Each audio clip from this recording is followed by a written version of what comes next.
કાંઈ નહીં. અરે સરપંચ સાહેબ, શું વાત કરો છો? આ કંપની આપણા ગામમાં આવશે તો આપણા ગામમાં ફેક્ટરી થાય, આપણા ગામમાં નિશાળ બનશે અને આપણા ગામમાં મજૂરી પણ મળશે. તો હું તો મારી જમીન આપી દેવાનો અને આપણું ગામ ગોકળિયું ગામ બનશે. અરે સરપંચજી, આ વરસાદ તો પડતોય નથી તો ખાશું શું અમે? અને વળી ઘરમાં ખાનારા કેટલા બધા, બીજાના ખેતરમાં કામ કરવા જઈશું એ કેટલા દિવસ ચાલશે? નમસ્તે ગ્રામજનો, ભાઈઓ તથા બહેનો. આમ સરપંચોનું કહેવું તો એવું છે કે જમીન કોઈ વેચશો નહીં.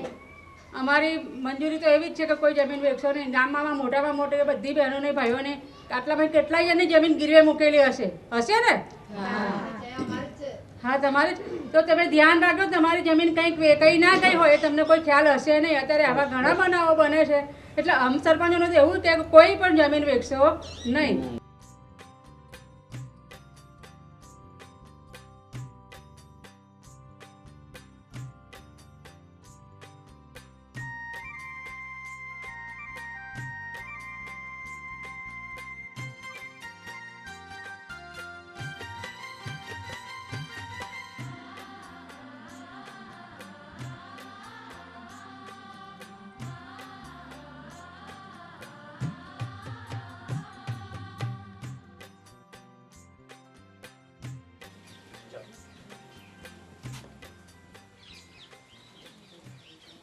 શું છે મન્યાની બા? આય રહી લો પાણી લઈ. હા લાવ.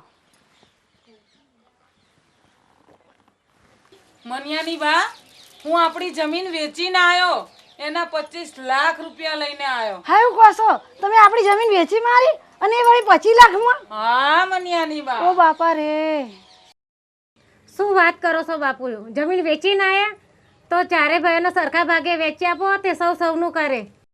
મન્યાની બા, શું કરશું? સાચી જ વાત છે ને. આમાં જમીનના પૈસા ભર્યા ને તે ચારે ઓળખે ને ચારે પગે થશે અને છોકરા આપણને જીવવાય નહીં દે. એનથી તો ઈવન ગમે એ કરો. હા તારા મોટા લે 5 લાખ તારા, 5 લાખ તારા, 5 લાખ તારા અને 5 લાખ તારા નાના. આ 5 લાખ અમારા ડોહા ડોહી માટે. બાપુજી, આ 4 ભાઈઓને 5-5 લાખ રૂપિયા તો આપ્યા, પણ બીજા 5 લાખ વધ્યા એનું શું? અરે બહુ બેટા, તમને ના ખબર પડી? આ 5 લાખ તો અમારા ડોહા ડોહી માટે જોઈએ ને. અરે બાપુ, તમે 5 લાખ ને કરશો શું? અમે તમને રોટલા આપીશું ને. અરે અમારે ખાવા ના જોઈએ? તને ના ખબર પડી? અરે બાપુજી, તમારે આટલા બધા રૂપિયા કરવા છે શું? અમે બહુ શું કરવાના? અમે તમારી સેવા કરીશું ને. અરે વહુ બેટા, અત્યારની તો વહુઓ જોયેલી જ છે. બહુ સારો રોટલો આલેવી હોય. આ 5 લાખ તો અમારા ડોહા ડોહી માટે. આ હું તો ગાડી લઈ લઈશ. હું તો બંગલો લઈ લઈશ. હું તો 2 માળનું મકાન બનાવીશ.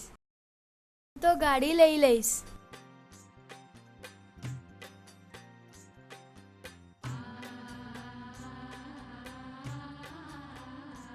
કશું વાપરો છો મન્યાન બાપા? હા બોલ. જુઓ ને, આ રૂપિયા ભરીને તો ચારે ચાર અવરે રવણે ચડ્યા છો. એકને ગાડી લાવ્યો ને એકને બંગલો બનાવ્યો, એક જુગારે ચડ્યો છે ને એક દારૂએ ચડ્યો છે. એમ કરીને ચારે ચાર ને બધા પૈસા વાપરી નાખ્યા છો. પહાણ એક પૈયે રાખી નહીં. અરે મનિયાની બા, તારી વાત 100% હાસી હો. આપણે તો આ લાખો રૂપિયાની લાલચમાં આવી જમીને વેચી મારી, છોકરાએ કહેવામાં ના રહ્યા અને વળી આવનારા પેઢીના વેરી બન્યા. આપણે તો ના રહ્યા ઘરના કે ના રહ્યા ઘાટના, એવી દશા થઈ.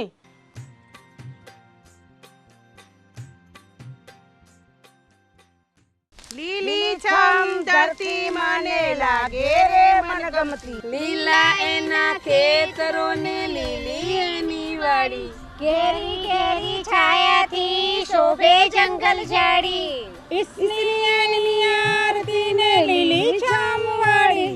ધરતી સૌની માતા છે, એની તો સેવા જ કરાય. તેના શોષક બનીને એનું હીર કદી ના ચિરાય, ભાઈ હીર કદી ના ચિરાય. આજને લેવાને લાવો, આવતી કાલે ભૂલી જવાય. પેઢી દર પેઢીના એ તો અજાણતા વેરી થાય, ભાઈ અજાણતા વેરી થાય. ખેતરની શોભાતો છે જુવાર બાજરી ને ઘઉં, સિમેન્ટની ફેક્ટરી